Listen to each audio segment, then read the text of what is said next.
Hello, compressed air friends. So on this nice, sloppy, rainy morning, what we're going to be doing today is we have a newer LS machine here that has its own Beko desiccant dryer over on the other side of the wall over here. And what we're going to be doing is we are going to link the dryer to the air compressor so that when the air compressor starts, the dryer starts. When the air compressor stops, the dryer stops, with the exception of standby, obviously. And in order to do that, we're going to have a delay on timer relay that we are going to put in here so that when the compressor starts up, oh, there we go. My guy just found the power and locked her out. So when the compressor starts up, it's going to activate the on delay timer. It's going to give the system however many minutes it needs. We'll figure that out here in a little bit, to pump the system up. And once the system's pressurized, the on delay timer will expire and the dryer will turn on and it'll run and everything will be good to go. And then the other thing we're doing is we're bringing a set of wires back from the dryer to the air compressor to tell the air compressor if the dryer has a fault. And we will then program this guy to recognize that and throw up a warning flag. It's not going to shut the compressor down. We're going to throw up a warning flag that just says, hey, dryer's faulted, better check it out. Then we are upgrading the Airlinx on this because this has the old style Airlinx. So we're upgrading this to the new style Airlinx so that Airlinx then picks up that dryer fault as well and lets somebody know. Now the cool thing about this project today is we have an LS with the STS controller. Then we have a WS, little SN machine with the WS controller that we're doing the same project on. We're going to be doing the whole communication between the compressor and the dryer, and we'll be putting Airlinx on the WS controller as well. Bet you didn't know you could do that. So once we get things rolling here, I will check in and show you guys what we got. But it's going to be a cool project. I'm pretty excited about it, so stay tuned. All right, compressed air friends. So we're wrapping this project up. we got the Airlinx updated over in the LS90 we were looking at earlier, and we have it so that air compressor now turns that dryer on and off, and it gets an input from the dryer if the dryer faults, and it registers that as a dryer fault. The more exciting one, because everybody always thinks that these WS controllers are so incapable and crappy. So as you can see from my big hockey puck up here, we do have Airlinx installed on this. They do make Airlinx kits for these WS controllers.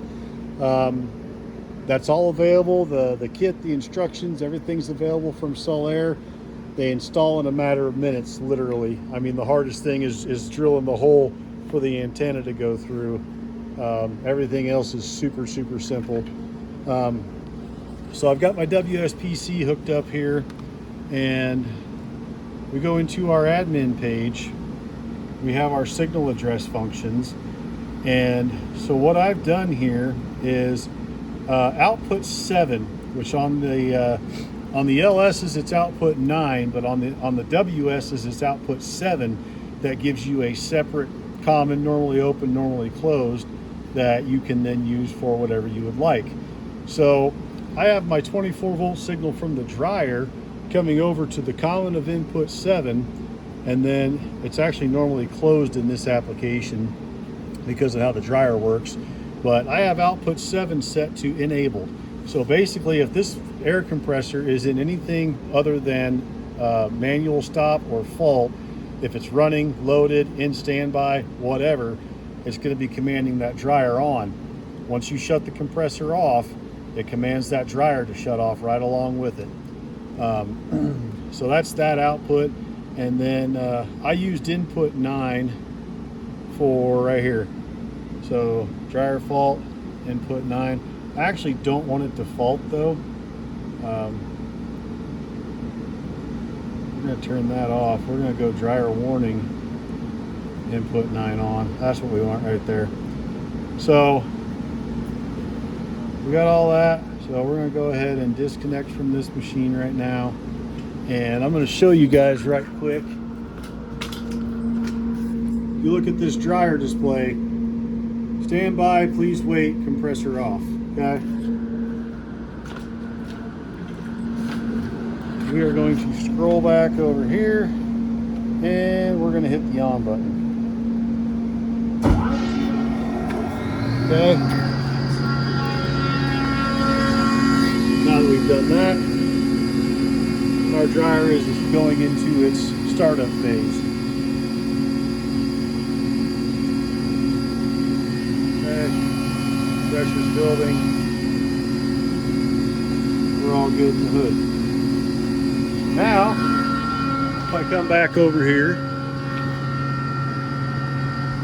and I shut this bad boy down, boom, stand by, please wait, compressor off. So, that was it for today. I would simulate a fault and show you that, but I don't really want to because it's late and I want to go home. So, I'm going to go ahead and start this guy back up.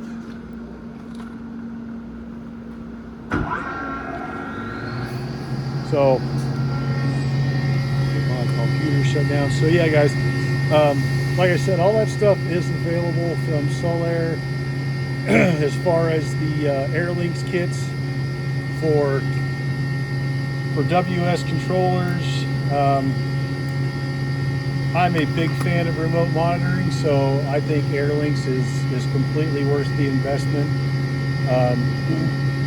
If for no other reason, it makes it so that if there's ever a problem, both you and your customer get an email, and then we've had many occasions where there's redundant machines and backup and stuff, and we'll call the customer up and go, hey, you got a machine down, and they go, oh no, I didn't know that, please come fix it, and then yay, everybody's happy. So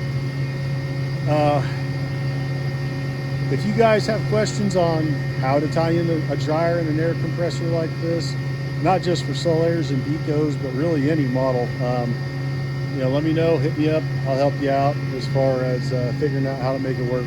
But successful project here, I'm pretty happy with it. So that's it. See ya.